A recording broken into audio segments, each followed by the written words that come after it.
Thank you, Messi, for giving me an opportunity to present in front of you. So we are a market research company. We do industry research analysis for different industry verticals. So right now since last 2 3 months, our team of analysts were working on paper and gift and lifestyle market. So we started with this. Now let's see. 2 5 minutes about the journey. It's been like 10 years that we are into the industry. We served 10 plus industries serving something that we are serving. 47% repeat customer ratio is something that we do have. Every 500 days we update our research reports, and right now we have around, what you can say, 19,000 research reports that we do have. So we have a team of 60 70 analysts working together to provide you the insights. So 60 plus countries cover. It's not that we do global market research. It's like bottom up approach is there. We study almost 20 big countries, and then we evaluate the regional size and then the global size. We have a subscription, a market research subscription. If someone is in need for usual studies, then we have that. We are ISO certified quality management and information security company. So these are the verticals that we are serving. Let's get more about the clients. 3,000 clients are there, and this year we had 300, and we are counting the numbers. So why market research, right? So we need to know the market size. How big is the market, right? So if the market size is having a huge opportunities there in the market, then it is worth to enter into that space. So sizing is pretty much important. Apart from that, the growth rate, at what growth rate the market is growing. If the market is growing at a high growth rate, then you will be having benefited from the same, right? If it is declining, if it is stagnant, then it is tough to get 12 14 16% return on our investments.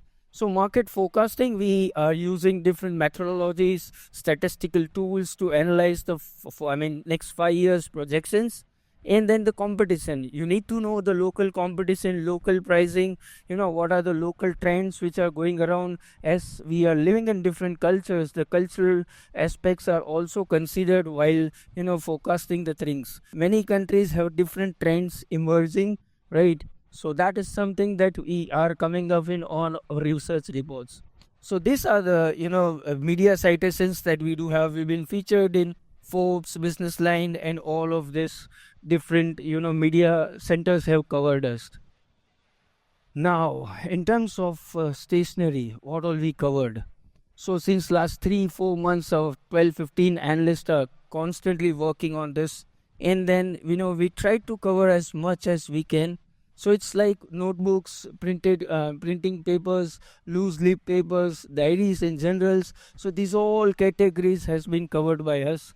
In writing, we evaluated ball pens, gel pen, fountain pens. So each subcategory level market data is something that we prepared, and then we topped the same to the regional and then the global market size. So all of 47 categories has been analyzed by us. Now the market size. How big is the market? Stationery itself is $160 billion market, out of which the paper-based products are 74.86 billion in 2023. The numbers are in USD billion 2023.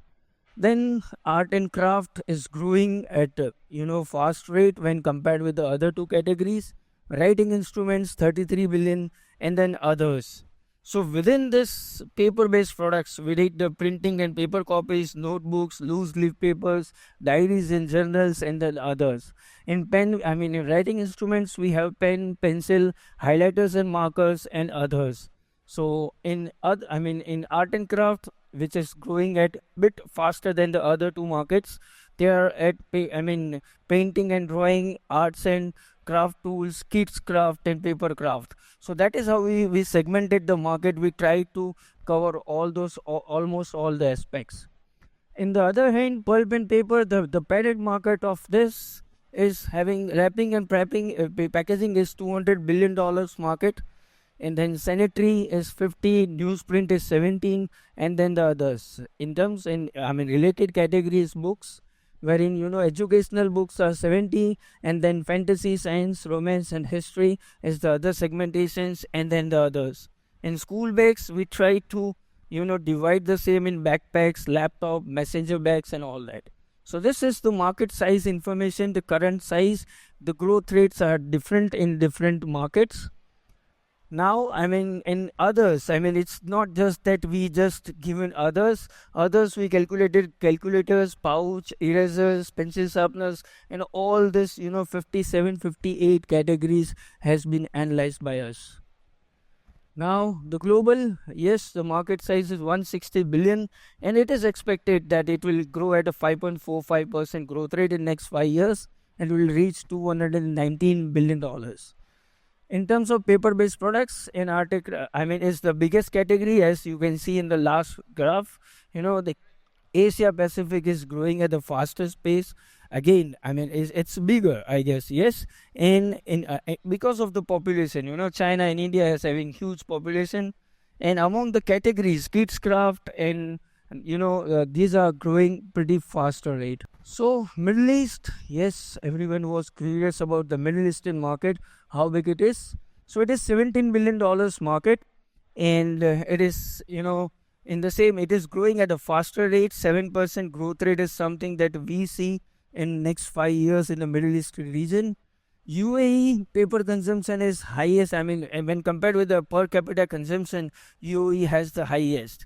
Per capita is 200 kgs against the global average of 60 kgs. So paper is used in UAE is much more than the other parts of the world. When it comes to, yes, education investments, and that is the reason that is driving this market. In education institutes, market is also growing. It is at around 7.8 billion. Academic 2023, higher education in UAE is growing at a rapid pace. Almost 38,000 students have been enrolled into the same. In terms of 13 million learners in public and independent schools in Africa. So it's not only the Middle East and Africa both are growing at a rapid pace. So these are the adjacent markets. If you wanted to diversify into some other categories, what that those categories could be, and what is the current market size of those adjacent categories. So yes, kitchenware, travel accessories, wall art market, kids furniture market. These are the few big markets that you can think about. Apart from that, personalized gifting is evolving nowadays. Food gifting is also there. Bathroom linen market, greeting cards. So these are the market sizes which you can use in if you wanted to diversify into some other product categories. So this is useful for you. If you want, you can take the picture. Apart from that, yes, pulp and paper producing countries, China, US, Japan, Canada, South Korea, Finland, these are the producing countries. And government expenditure on the education is something, South Africa has 6.1% of their GDP into government, education. Apart from that, Brazil is at 5.5% of their GDPs they are spending on the education. So yes, if you wanted to enter into some other countries, you can consider, Brazil and South Africa as well. So these are the ones which are growing. If the industry is for 5.45%, this will be 8 to 9% growth rate. So if you would like to expand in some other regions, then this can be the next one. Alright, what are the trends, drivers and opportunities? Eco-friendly sustainability. I heard many sessions out here about the sustainability. So yes, sustainability is something which is driving this paper stationery industry. E-commerce and subscription services, the local subscription to the schools, so to the children, that is something which is happening in some parts of North America and Europe. Again, hybrid and premium stationery. Hybrid work environment post-COVID that has been started. However, for hybrid, they need the separate stationeries for themselves. Again, the premium one. Premiumization, I've seen many, booths out there. They are producing the premium product categories and diaries. So that is something which is, which can give you more, margins on your products. So interactive and educational products and rise of e-learning. E-learning is there. So you need to find out the ways how we can, use those stationaries into e-learning. customization, yes, for corporate gifting, for the personal gifting, we use customized product. Innovative and multifunctional designs, I've seen many designs out there, some of the many innovative products out here in the expo itself. So if you innovate, that is something which can give you edge over others, and then you can certainly have the margins. Seasonal products and then innovative packaging solutions. So these are the top 7 8 trends which is there in the stationery market. So that is what we represented on the pictures itself, right? So I've seen someone having the smart notebooks as well here, which is a bit good design. So yes, these are the e-commerce in GCC. These are the ones which you should be, listing your products to. And then in Africa as well, these are the ones where apart from Amazon, you can get into the other, e-commerce channels, wherein which can be useful for the growth of your products and brands.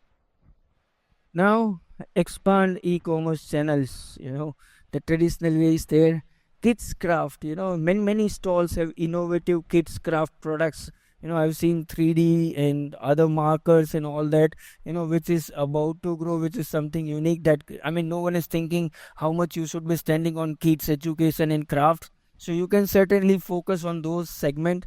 Subscription and loyalty programs like the other industries are using. As we evaluate different industries, we catch the models from some others.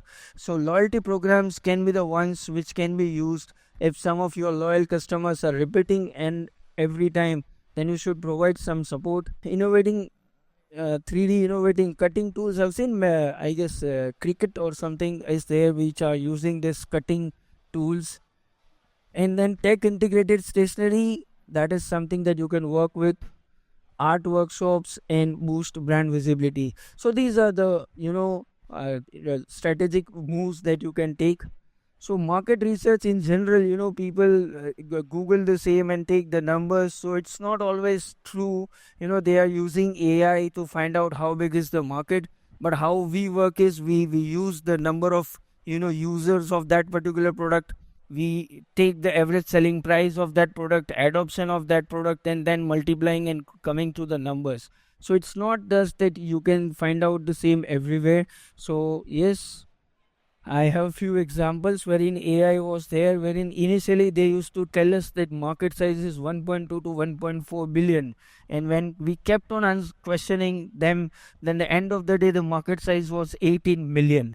So it's a huge difference. So I mean, it's not AI which is going to give us the right results. So maybe you can take references from them, the number of users and all those, but end of the day it is not something which can be useful for your own decision making process. So that is what I feel about market research. If you have any questions or anything, I'll be open for that. If you want our methodologies or anything which is which comes to your mind, I'm open for the questions. Anything? I guess thank you very much. You've been the nice audience, and it was wonderful to have you in front of you. Thank you. Have a good day.